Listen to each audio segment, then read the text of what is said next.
नमस्कार दोस्तों, मैं अभिजीत और आप सबका बहुत बहुत स्वागत है मेरे स्पोकन इंग्लिश के यूट्यूब चैनल पर जिसका नाम है बोलो अंग्रेज़ी और करो तरक्की।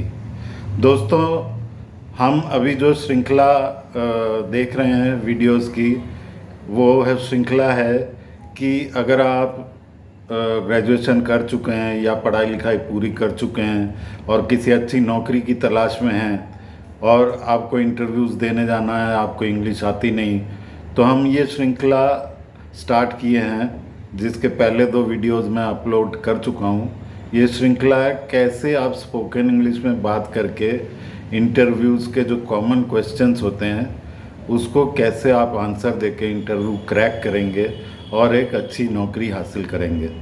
दोस्तों, जिन लोगों ने भी सब्सक्राइब नहीं किया है मेरे चैनल को और जो स्पोकन इंग्लिश सीखना चाहते हैं, एक अच्छी नौकरी हासिल करना चाहते हैं, इंग्लिश बोलना सीखना चाहते हैं, उन लोगों के लिए मैं उनसे रिक्वेस्ट करूंगा, आप कोई भी समय नष्ट न करते हुए मेरे इस चैनल को सब्सक्राइब कर लीजिए और मेरे वीडियोस को देखिए। पहला क्वेश्चन होता है इंटरव्यू का, उसके 2 पार्ट मैंने इसके पहले वीडियोस में अपलोड कर दिए हैं।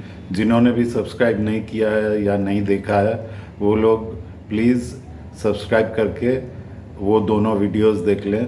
आज मैं सेकंड क्वेश्चन जो इंटरव्यूज़ में सेकंड क्वेश्चन आता है किसी भी अच्छी नौकरी के इंटरव्यू में, कॉमनली वो सेकंड क्वेश्चन, उसके बारे में मैं आज बताऊंगा।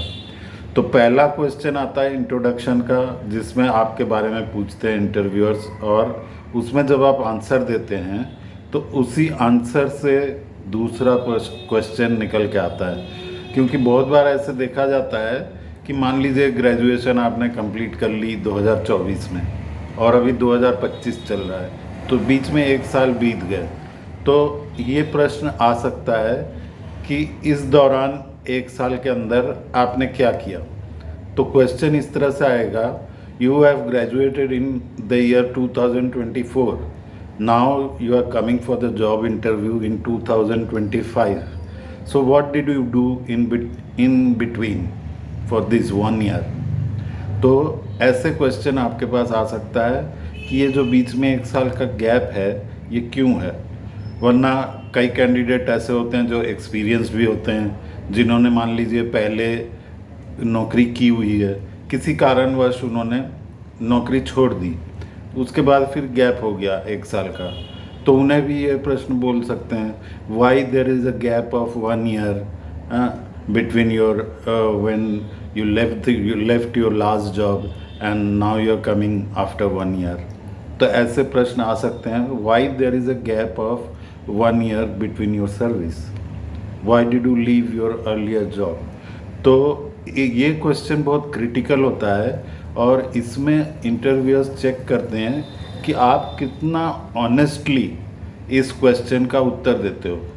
अगर मान लीजिए मैं आपसे बोलूँगा कि इस क्वेश्चन को अगर आपके पास ये आए तो कभी भी आप इस क्वेश्चन का झूठ मत बोलिए, आंसर झूठ मत बोलिए कि आपने सोचा मैं कुछ भी झूठ बोल दूँगा, बहाने मार दूँगा, वैसे नहीं होगा। इसमें इस क्वेश्चन को पूछने का यही मतलब है, वो जानना चाहते हैं कि आप कितने ऑनेस्ट हैं, कितने ऑनेस्टली आप इस प्रश्न का उत्तर देते हैं। तो जितना भी ऑनेस्टली, अगर मान लीजिए कई कारणवश आपको नौकरी छोड़नी पड़ सकती है, जैसे मान लीजिए फ्रेशर हैं तो आपने ग्रेजुएशन की 2024 में और उसके बाद 1 साल बाद आप 2025 में गए, इस बीच में आपने गवर्नमेंट सर्विस के लिए या कॉम्पिटिटिव एग्ज़ाम्स के लिए, इन सब चीज़ों के लिए आपने तैयारी की, वहाँ पे अपीयर हुए, वहाँ पे मान लीजिए हुआ नहीं, तो उसके बाद आप प्राइवेट कंपनीज़ में या कहीं पे नौकरी के लिए आप अप्लाई करते हैं और इंटरव्यू देने जाते हैं। इस दौरान आपका 1 साल बीत जाता है। तो इस प्रश्न का आप उत्तर देंगे और ऑनेस्टली उत्तर देंगे कि in between I was searching for other jobs. अगर गवर्नमेंट जॉब्स का आप सर्च कर रहे थे, आप बोल देंगे I was searching for other government jobs and I was preparing for competitive exams so that I can get government job.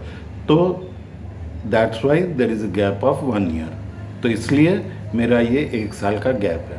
और मान लीजिए अगर कोई एक्सपीरियंस्ड है, जैसे मैंने बोला था, उनको अगर छोड़ना पड़ गया, पिछला वाला जो नौकरी उनको छोड़ना पड़ गया किसी घर में अर्जेंसी की वजह से, या घर में किसी की तबीयत ख़राब हो गई, उसका देखभाल करने के लिए कोई था नहीं, आपको छोड़ के आउट स्टेशन से आना पड़ा, आपकी आउट स्टेशन में पोस्टिंग थी, तो आप ऑनेस्टली बताएंगे I was posted outside and there was an emergency, somebody was ill in our family and there was no one to take care of his or her, so I had to leave my job and I had to look after him or her।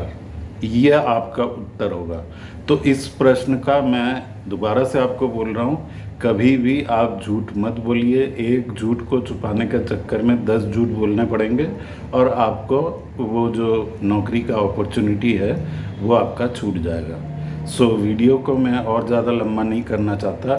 जिन्होंने भी subscribe नहीं किया है वो कृपया मेरे channel को subscribe कर रहे हैं। और अगर अच्छा आप एक नौकरी हासिल करना चाहते हैं, आपको स्पोकन इंग्लिश नहीं आती, तो प्रैक्टिस अभी से शुरू कर दीजिए, क्योंकि मैं हर एक क्वेश्चन जो कॉमनली पुटअप किया जाता है इंटरव्यूज़ में, जॉब इंटरव्यूज़ में, उनका मैं एक एक करके अच्छी तरह से एक्सप्लेन करके आपको हर एक वीडियोज़ में बताऊंगा।